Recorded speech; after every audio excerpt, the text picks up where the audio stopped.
उत्तराखंड के मुख्यमंत्री त्रिवेंद्र सिंह रावत ने कहा है कि लोकसभा चुनाव में उनकी साख दांव पर लगी हुई है।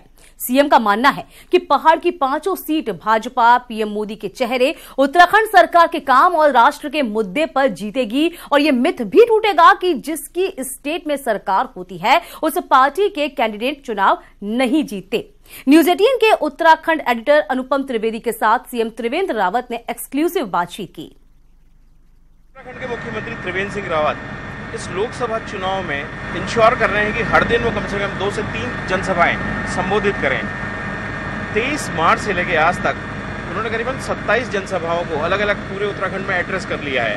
क्या इश्यूज हैं, किन इश्यूज पे चुनाव लड़ा जा रहा है, क्या जो नेशनल नैरेटिव है वही यहाँ पर भी हावी है, इन सब बातों में बात करने के लिए मेरे साथ आज हैं सीएम साहब। इनसे बात करते हैं। सीएम साहब, ये जो चुनाव है, ये चुनाव नेशनल इश्यूज पे लड़े जा रहे हैं, नैरेटिव दूसरा टाइप का है। आपको क्या लगता है कहाँ जा रहा है चुनाव, क्या इश्यूज गायब है इसमें? देखिए, इसमें नित्य नए इश्यू जुड़ते जा रहे हैं। जहाँ ये चुनाव 55 साल बनाम 55 महीनों से शुरुआत हुई थी, यानी कि भारत सरकार की जो 55 वर्ष की 55 महीने की जो उपलब्धियां हैं, जो नरेंद्र भाई मोदी जी के नेतृत्व में जो सरकार चल रही है, वही कांग्रेस ने 55 वर्ष इस देश में राज्य किया। तो इन मुद्दों को लेकर के शुरुआत हुई थी, लेकिन बीच में कुछ ऐसी घटनाएं हो गई, जैसे पुलवामा का कांड हो गया, उसके बाद एयर स्ट्राइक हो गया और कैप्टन अभिनंदन का मिग के द्वारा F-16 को उड़ाना, ये ऐसे ही इश्यू जुड़ गए जैसे चुनाव राष्ट्रवाद की ओर बढ़ा है। और उससे प्रधानमंत्री जी की जो ख्याति है, उनका निर्णय लेने की जो क्षमता है और अपने ऊपर जो विश्वास है, देशवासियों के ऊपर जो विश्वास है, वो सारे मुद्दे इसमें जुड़ते चले गए हैं। और उसके कारण आज चुनाव राष्ट्रवाद की ओर बहुत तेजी से बढ़ा है, यानी कि राष्ट्रीय मुद्दे हावी हो रहे हैं। नहीं, लेकिन मुद्दे तो दिख ही नहीं रहे। कोई चौकीदार की बात कर रहा, कोई चोर की बात कर रहा। अभी राहुल गांधी दूसरी सीट से लड़ रहे हैं, वो चुनाव में इशू हो रहा है कि वह मुसलमान ज़्यादा है, क्रिश्चियन ज़्यादा है। इशू कहाँ है चुनाव में? देखिए, राहुल गांधी एक अलग इशू है। राहुल गांधी का जो व्यक्तित्व है, वो आज प्रधानमंत्री मोदी जी के व्यक्तित्व के सामने कहीं ठहरता नहीं है और लोग समझ नहीं पा रहे हैं कि कांग्रेस के पास नेतृत्व तो है ही नहीं, या गांधी परिवार अपना कब्जा उससे छोड़ना नहीं चाहता है कांग्रेस से, वो अपने आप के हाथों में सब कुछ रखना चाहता है। और इसके कारण जो राहुल गांधी जी का जो व्यक्तित्व जब टिक नहीं पा रहा है, तो अनर्गल बयानबाजी वो कर रहे हैं। कभी वो प्रधानमंत्री को चोर कहते हैं, कभी वो पुलवामा की घटना को लेकर सबूत मांगते हैं। तो इस तरह की अनर्गल बातें, जैसे परिवार में कोई मुखिया नहीं रहता, उसका कोई नेतृत्व, कोई मार्गदर्शन करने वाला नहीं रहता कि भाई क्या करना चाहिए, कोई कैसे करना चाहिए, अच्छे सलाहकारों का जब अभाव हो जाता है, तो इस कारण राहुल गांधी जो स्टेटमेंट दे रहे हैं, जो बर्ताव कर रहे हैं, वो बहुत ही, ये कहना चाहिए कि छोटे स्तर का उनका व्यवहार इस समय सामने आ रहा है कि पब्लिक एक ऐसा फिगर जो अपने आप को देश का प्रधानमंत्री चाहता हो और इस तरह की बयानबाजी करता है, तो पब्लिक उसको बिल्कुल भी गंभीरता से नहीं ले रही है। पब्लिक उससे रिएक्ट कर रही है। पब्लिक उससे एक तरह से ये कहना चाहिए कि उनके जो रिएक्शंस हैं, उससे अपने आप को ठगा हुआ सा महसूस कर रही है। अच्छा, क्योंकि ये चुनाव में एक सीट की भी लड़ाई है, देश भर में मोदी जी के नाम पे तो चुनाव लड़ाई जा रहा है। आप बतौर मुख्यमंत्री, आपको क्या लगता है चुनाव आपकी साख से भी जुड़ा हुआ है? निश्चित रूप से 2 साल हमारी सरकार के हुए हैं और हमारी सरकार ने बड़ी महत्वपूर्ण उपलब्धियां की हैं। चाहे जो बड़ा इशू जो इस राज्य में भ्रष्टाचार का इशू था, हरीश रावत जी के कार्यकाल में जितना भ्रष्टाचार हुआ, उसके कारण कांग्रेस बुरी तरह हारी। और यही नहीं, हरीश रावत जी भी 2 विधानसभाओं से चुनाव हार गए। साथ ही जो डेवलपमेंट के इशू हैं, जनहित से जुड़े हुए इशू हैं, चाहे सड़कों का काम मामला होगा, रेल का मामला होगा या एयर कनेक्टिविटी का मामला होगा, रिकॉर्ड काम इस 2 साल में हुए हैं और उसकी जो काम की गति है वो भी बहुत अच्छी हुई है, जिसको भारत सरकार ने भी अप्रिशिएट किया है। मुख्यमंत्री एक चीज बताइए, क्योंकि ये चुनाव आप पौड़ी गढ़वाल में भी जनसभाएं आज कर रहे हैं। पौड़ी गढ़वाल की सीट ऐसी है जहां आपके सिटिंग एमपी पूरे चुनाव प्रचार में नहीं दिख रहे हैं, वो चुनाव में है नहीं, उनके लड़के कांग्रेस से लड़ रहे हैं। जो नारा कभी बीजेपी ने दिया था खंडूरी और जरूरी, वो कांग्रेस ने लपक लिया है। आपका रिएक्शन? देखिए, जो हमारे सांसद हैं माननीय भुवनचंद खंडूरी जी, वो सब जानते हैं पिछले 2-2.5 साल से उनका जो अवस्था है, उनका स्वास्थ्य है, उनका साथ नहीं दे रहा है। लेकिन उन्होंने बड़ा स्पष्ट उन्होंने मीडिया को कहा है कि देखो भाई, मैं तो भाजपा का कार्यकर्ता हूँ और मैं भाजपा के साथ हूँ, और इसलिए मेरा पुत्र चुनाव लड़ रहा है दूसरी पार्टी से, वो उसका एक स्वतंत्र विचार हो सकता है, लेकिन मैं भारतीय जनता पार्टी का हूँ और मेरे को भारतीय जनता पार्टी ने बहुत कुछ दिया है, बहुत सम्मान दिया है, और इसलिए मैं तो यही कहूँगा कि आप भाजपा को जिताइए। ये उन्होंने बड़ा स्पष्ट कहा है। और इसलिए मैं समझता हूँ कि मनीष खंडूरी की तुलना मेजर जनरल भुवनचंद खंडूरी से करना ये उचित नहीं है। उसकी अपनी आइडियोलॉजी है और भारत में ऐसा होता रहा है, अभी भी हो रहा है। कई एक जगह तो पिता और पुत्री अलग अलग लड़ रहे हैं, तो ये इसको सामान्य रूप में लेना चाहिए या लोकतंत्र की खूबसूरती के रूप में लेना चाहिए। एक सवाल मुख्यमंत्री की ये भी है कि 2 एमपी आपके इस वक्त नहीं लड़ रहे हैं चुनाव, बाकी जगह रिपीट कैंडिडेट हुए हैं, उनके नाम के साथ जो एंटी इनकम्बेंसी एक फैक्टर थोड़ा सा चलता है, लोगों की नाराजगी होती है, वो उसको आप किस तरीके से लेते हैं? देखिए, जब हम चुनाव लड़ते हैं तो कई बार ये रहता है, एंटी इनकम्बेंसी थोड़ा बहुत होती है, लेकिन नए लोग भी पार्टी से जोड़े जाते हैं। और हम लोग सदैव भारतीय जनता पार्टी का जो संगठन है वो हमेशा नए लोगों को अपने साथ जोड़ता है। अभी भी आप देख रहे हैं कि हर रोज बड़े सीनियर कांग्रेसी जिन्होंने कांग्रेस को जीवन दिया है, उन लोगों ने कांग्रेस छोड़ के भारतीय जनता पार्टी की सदस्यता वो ले रहे हैं। और उसमें बुजुर्ग भी हैं, युवा भी हैं, जनप्रतिनिधि भी हैं, और समाज में जो अपना रसूख रखने वाले ऐसे लोग हैं, तो जो लगातार ये सिलसिला चल रहा है, रोज लोग भारतीय जनता पार्टी के साथ अपनी संबद्धता कर रहे हैं या भारतीय जनता पार्टी में अपनी आस्था कर रहे हैं। और उनका ये कहना है कि हमको नरेंद्र मोदी जी ने जो देश के लिए कर रहे हैं, हम नरेंद्र मोदी जी को देख करके भाजपा को ज्वाइन कर रहे हैं। तो मैं समझता हूँ कि नरेंद्र मोदी एक इतना बड़ा फैक्टर है कि लोकल फैक्टर आज उसमें थोड़ा गौण हो गया। एक आखिरी सवाल मेरा ये था कि उत्तराखंड जब से बना है तब से जितने लोकसभा चुनाव हुए हैं, उसमें 2009 में कांग्रेस 5 की 5 सीटें जीती, 14 में बीजेपी 5 की 5 सीटें जीती। इस चुनाव में आप लगातार कहते रहे कि 5-0 होगा, वजह क्या है? देखिए, सबसे पहली बात है कि भारत सरकार ने जिस ढंग से काम किया है, चाहे गरीबों के लिए होगा, इंफ्रास्ट्रक्चर के क्षेत्र में होगा, स्वास्थ्य के क्षेत्र में होगा, महिलाओं के कल्याण के लिए होगा, बालिकाओं के संरक्षण के लिए और उनके मजबूती के लिए होगा, जिस तरह से काम किए हैं, और उसके कारण सरकार की कहीं भी एंटी इनकम्बेंसी नहीं है भारत सरकार की। ऐसे ही राज्य सरकार भी आज भारतीय जनता पार्टी की यहाँ पर है। 2 सालों में केंद्र सरकार ने बहुत बड़ी मदद इस राज्य सरकार को की है, और राज्य सरकार ने भी 2 वर्षों में कोई भी ऐसा काम नहीं हुआ कि कभी सरकार की कोई खिलाफत हुई हो, या सरकार के जो लीडर हैं उनका कभी कोई उंगली उठी हो, कोई भ्रष्टाचार का आरोप लगा हो, या काम नहीं करने का आरोप लगा हो। आज दोनों की जो छवि है, एक काम करने वाली सरकार की छवि है, और जो पिछले वर्षों में जो मिथ है एक कि साहब जिस पार्टी की सरकार होती है उसके सांसद आते हैं, इस बार ये सारा मिथ टूटने वाला है। हमने और भी मिथ टूटे हैं। मुख्यमंत्री निवास में पहले मुख्यमंत्री जाते नहीं थे, कहते थे कि भाई मुख्यमंत्री निवास में गए तो वो कुर्सी से हट जाएगा। यूपी में योगी जी के बारे में नोएडा कोई चीफ मिनिस्टर नहीं जाता था, तो योगी जी ने वहाँ भी मिथ तोड़ा है। यहाँ हमने मिथ तोड़े हैं, और इस बार ये भी मिथ टूटेगा कि जिसकी सरकार होती है उसके सांसद नहीं जीतते हैं। इस बार 5 के 5 सांसद, मैं फिर रिपीट कर रहा हूँ, विश्वास के साथ कर रहा हूँ कि 5 सांसद ये भारतीय जनता पार्टी के जीतेंगे।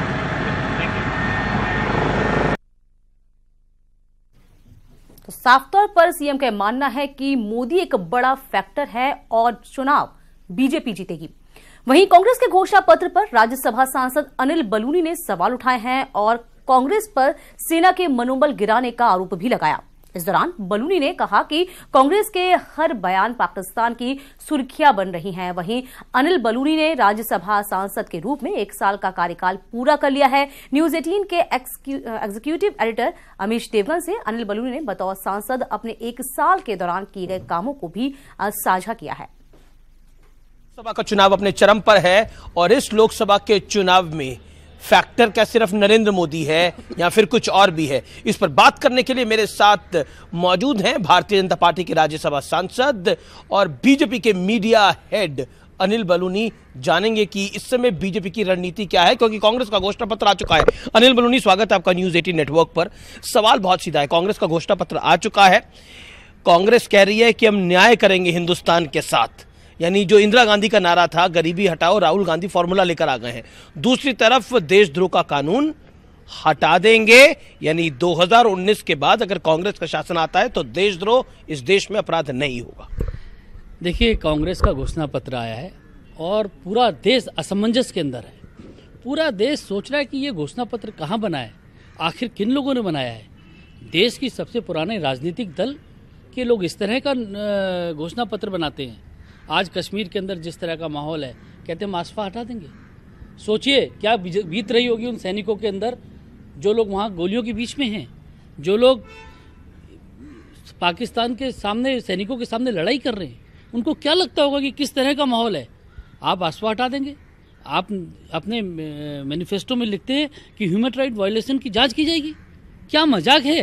क्या ऐसे समय में जो एक अपरोक्ष युद्ध चल रहा है, ऐसे युद्ध काल में इतना मनोबल सैनिकों को गिराने की आवश्यकता कहाँ है?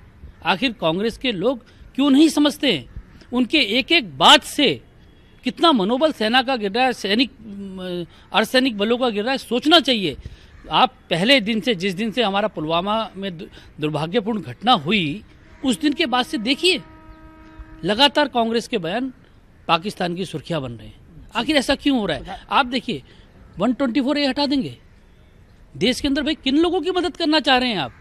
आखिर किन टुकड़े टुकड़े गैंग की मदद करना चाहते हैं? कि जाया इसका इस्तेमाल हो रहा है, इसलिए हमको हटाना पड़ेगा। नहीं, देखिए, जाया इस्तेमाल हो रहा है वो इन्होंने ही किया होगा जब भी किया होगा, लेकिन आज जो इस्तेमाल हो रहा है, आप देखिए इस देश के अंदर जो विघटन कार्य की बात करेगा, जो नक्सलवाद की बात करेगा, जो देश को तोड़ने की बात करेगा, अगर राजद्रोह की धाराएं खत्म कर दोगे तो क्या मैसेज आएगा देश के अंदर? मेरा यह मानना है कि कांग्रेस जिस तरह का घोषणा पत्र लेके आई है उससे सेना का मनोबल गिरा है। सवाल का जवाब दिए, बतौर मीडिया हेड आप कांग्रेस के घोषणा पत्र के बाद थोड़ा दबाव महसूस कर रहे हैं न्याय का? नहीं, मेरे को तो लगता है कि मेरे को दुख हुआ कि देश की सबसे पुराने राजनीतिक दल को इतना नॉन सीरियस घोषणा पत्र, इतना इमेच्योर घोषणा पत्र लाके उनको, मेरे को इस बात का बड़ा अफसोस है कि देश के सबसे पुराने राजनीतिक दल ने इस तरह का मैनिफेस्टो लेके आई है। जी चलिए, एक तरफ घोषणा पत्र की बात हो रही है, दूसरी तरफ रिपोर्ट कार्ड की बात हो रही है। 5 साल का शासन नरेंद्र मोदी की सरकार का भी हो गया, लेकिन एक साल आपका बतौर राज्यसभा MP भी पूरा हो गया है लगभग। आपकी रिपोर्ट कार्ड क्या है? अगर स्पष्ट शब्दों में पूछूं तो आपकी रिपोर्ट कार्ड क्या है? क्या 12 महीनों में कोई 12 काम किए हैं आपने? देखिए, अगर आप मोदी जी का सरकार का कामकाज का तरीका देखेंगे, हम रोज जनता के सामने जाते हैं और अपना रिपोर्ट कार्ड देते हैं। मोदी जी अपने एक एक पल का और एक एक क्षण का रिपोर्ट कार्ड जनता को देते हैं। वो दिन के अंदर पूरा समय, जो कहते हैं मैं चौकीदार हूँ, पूरा समय देश के लिए देते हैं। कोई छुट्टियां मनाने मोदी। आपकी रिपोर्ट कार्ड क्या है? मैं इसलिए, हमारे पार्टी के अंदर एक तरीका है काम करने का। हमारे यहाँ हम रिपोर्ट कार्ड हर वक्त देते हैं, समय समय पे देते हैं। मेरे 1 साल पूरा हुआ है, मैंने उत्तराखंड की जनता को अपना रिपोर्ट कार्ड दिया है। मैंने 12 महीनों में 12 बड़े काम करके मैंने बताया कि भाई राज्यसभा के सांसद को किस तरह से हम लोग कंट्रीब्यूट कर सकते हैं। मैं वहाँ पर लगातार जो पहाड़ों में पलायन हो रहा है, देखिए उत्तराखंड के अंदर जो सबसे बड़ी समस्या है वो पहाड़ों से पलायन बड़ी समस्या। क्या किया आपने उसको? और बॉर्डर का राज्य है। देखिए, सीमावर्ती इलाकों का गाँव खाली हो जाना कितना बड़ा भय है, ये आप सोच नहीं सकते।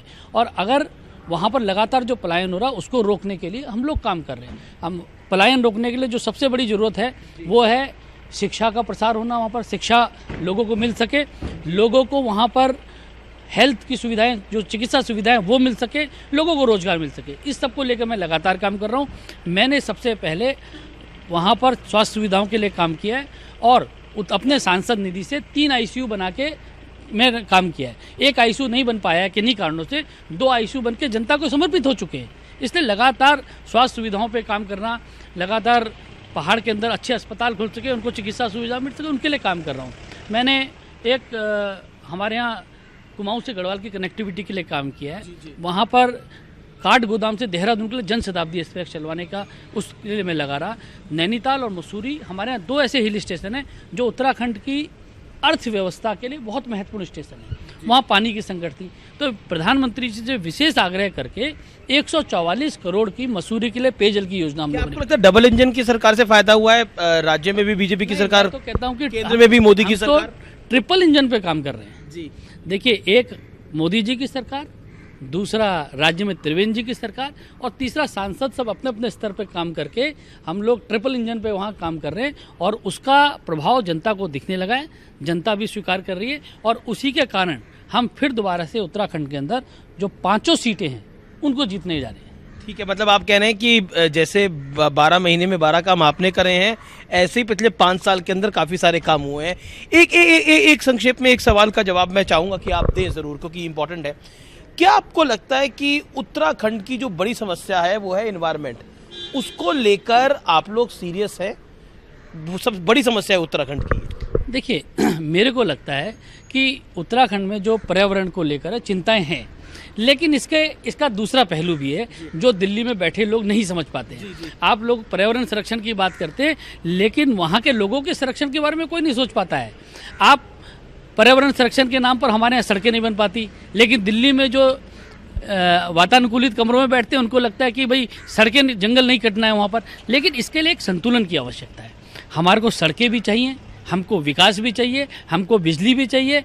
गांव छूटे पड़े, सड़क नहीं बन पाती है क्योंकि इसमें एनवायरनमेंट क्लियरेंस की जरूरत है। तो मुझको लगता है कि दिल्ली में बैठ के एनवायरनमेंट की चिंता करना आसान है, लेकिन वहाँ पर सड़कें भी चाहिए, वहाँ पर विकास भी चाहिए। आप कह रहे हैं लुटियंस डेली इसको समझती नहीं समझ सकती है। और अपना देखिए, जो लुटियंस में बैठ के लोग बैठे हैं वो पूरे जंगल के जंगल सफाया कर चुके, बायोडाइवर्सिटी को खत्म कर चुके। और किनके ऊपर प्रेशर है? उनके ऊपर प्रेशर है जो बचाए हुए जंगलों को। उत्तराखंड के लोग जंगलों को बचाए हुए, हमने जंगलों को कंजर्व किया है और बदले में उसकी दंड भी हम ही गए सहे, ऐसा नहीं हो सकता। शुक्रिया अनिल बलूनी बात करने के लिए। तो ये थे राज्यसभा सांसद मीडिया हेड अनिल बलूनी, हमसे खास बातचीत कर रहे थे। चलिए बात करते हैं बीजेपी के विजय संकल्प रैली की। बीजेपी के राष्ट्रीय अध्यक्ष अमित शाह ने उत्तरकाशी में विजय संकल्प रैली की। टिहरी से पार्टी प्रत्याशी माला राज्यलक्ष्मी शाह के लिए प्रचार करते हुए शाह ने कहा कि पीएम मोदी के नेतृत्व में देश के विकास की ओर चल रहा है। अमित शाह ने कहा कि ऑल वेदर रोड उत्तराखंड की भाग्य रेखा बनने वाली है। मित्रों, उत्तराखंड का विकास 2 दूनी 4 रात 2 दूनी रात चौगुनी बढ़ रहा है। अभी मैं आया, बड़ी कटाई हो रही थी पहाड़ की। मैंने त्रिवेंद्र जी को पूछा, त्रिवेंद्र जी क्या हो रहा है? उन्होंने क्या, अध्यक्ष जी ये 900 किलोमीटर का 4-वे ऑल वेदर रोड जो बन रहा है, इसका काम चल रहा है। मित्रों, 12,000 करोड़ की लागत से चारों धाम को जोड़ने वाला ऑल वेदर रोड उत्तराखंड की भाग्य रेखा बनने वाला है। भाग्य रेखा देश भर के यात्री जब उत्तराखंड आते थे चिंतित रहते थे कि हमारे परिजन वहां गए हैं, कहीं भूस्खलन होगा, कहीं हिमप्रपात होगा, कहीं बाढ़ आ जाएगी, उनकी सुरक्षा का क्या होगा? मोदी जी ने हरिद्वार में राहुल गांधी की रैली अब पिरार करियर की बजाय हर की पैड़ी के पास पंत द्वीप में होगी। राहुल की रैली की जगह क्या बदली, क्यों बदली? धर्मनिरपेक्षता और सांप्रदायिकता की राजनीति शुरू हो गई। हरिद्वार लोकसभा सीट पर राहुल गांधी को 6 अप्रैल को प्रचार करना है। पुराने शेड्यूल के मुताबिक राहुल की रैली पिरान कलियर में होनी थी, लेकिन अब हर की पैड़ी के पास होगी। कांग्रेस के राष्ट्रीय अध्यक्ष की रैली पिरान कलियर से पंत द्वीप क्या शिफ्ट हुई, सियासत शुरू हो गई।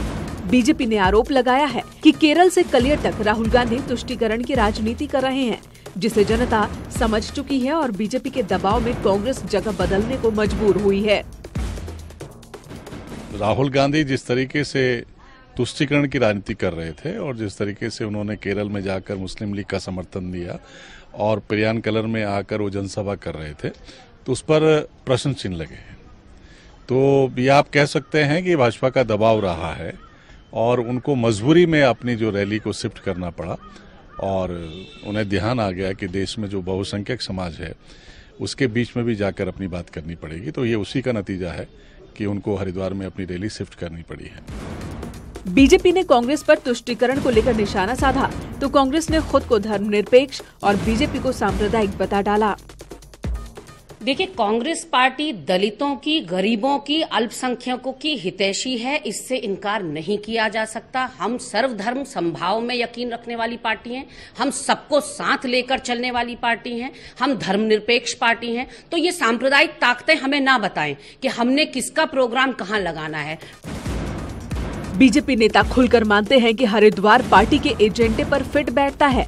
वहीं कांग्रेस नेता अपने राष्ट्रीय अध्यक्ष की रैली शिफ्ट किए जाने के मुद्दे पर खुलकर नहीं बोल पा रहे। दीपांकर भट्ट की रिपोर्ट, न्यूज़ 18 देहरादून। हरिद्वार में योगी आदित्यनाथ की रैली से पहले पोस्टर्स पर विवाद छिड़ गया। योगी की रैली के पोस्टर्स में सीएम त्रिवेंद्र की तस्वीर नहीं होने से विवाद गहरा गया है। कल यूपी के सीएम योगी आदित्यनाथ रुड़की के नेहरू स्टेडियम में एक चुनावी जनसभा को संबोधित करेंगे और इसको लेकर पुलिस ने सुरक्षा के कड़े बंदोबस्त भी किए। आपको ये बता दें कि रुड़की में बीजेपी पदाधिकारियों ने यूपी के सीएम योगी की जनसभा के पोस्टर शहर भर में लगवाए हैं, लेकिन उसमें उत्तराखंड सीएम त्रिवेंद्र सिंह रावत की तस्वीर ही गायब है। वहीं विधायक प्रदीप बत्रा का कहना है कि सीएम की तस्वीर पोस्टर में छपने में कहीं मिस प्रिंटिंग हुई है और सभी पदाधिकारियों का इस बाबत ध्यान रखा गया है। कहीं छूट गई होगी, प्रिंटिंग में मिस्टेक हो गई होगी, वरना ऐसी गलती नहीं होती और सब जगह सीएम साहब की भी फोटो लगी हुई है। आप चेक करने, सब जगह लगी है। हमारे सभी जितने अधिकारी हैं, पदाधिकारी हैं, सबका ध्यान रखा गया, सबकी फोटो सब जगह लगी है। हम ट्विंकल ट्विंकल लिटिल स्टार काफी हैं, ये कहना है पूर्व सीएम एवं नैनीताल उधम सिंह नगर लोकसभा सीट से चुनाव लड़ रहे कांग्रेस प्रत्याशी हरीश रावत का। बीजेपी के स्टार प्रचारकों के बारे में जब हरीश रावत से बात की गई तो उन्होंने कुछ इस अंदाज में जवाब दिया। साथ ही कांग्रेस प्रत्याशी हरीश रावत ने बीजेपी के स्टार प्रचारकों पर कटाक्ष करते हुए ये साफ कहा कि अगर सीएम रहते हुए उन्होंने राज्य के लिए कुछ किया है तो उन्हें किसी भी स्टार प्रचारक की जरूरत नहीं है। साथ ही हरीश रावत ने भी कहा कि बीजेपी के सभी स्टार प्रचारक उनके सामने फीके हैं। ट्विंकल ट्विंकल लिटिल स्टार काफी है। यदि मैं इतने साल कुछ नहीं कर पाया उत्तराखंड के लिए, मुख्यमंत्री के रूप में कुछ नहीं कर पाया, तो फिर मुझे स्टारों की जरूरत पड़नी चाहिए। और यदि मैंने कुछ किया है तो फिर मेरे सामने ये सब स्टार फीके हैं, क्योंकि जो योगी जी हों या मोदी जी हों, उन्होंने कुछ किया नहीं है, बल्कि योगी जी ने उत्तर प्रदेश चौपट कर दिया, मोदी जी ने देश चौपट कर दिया।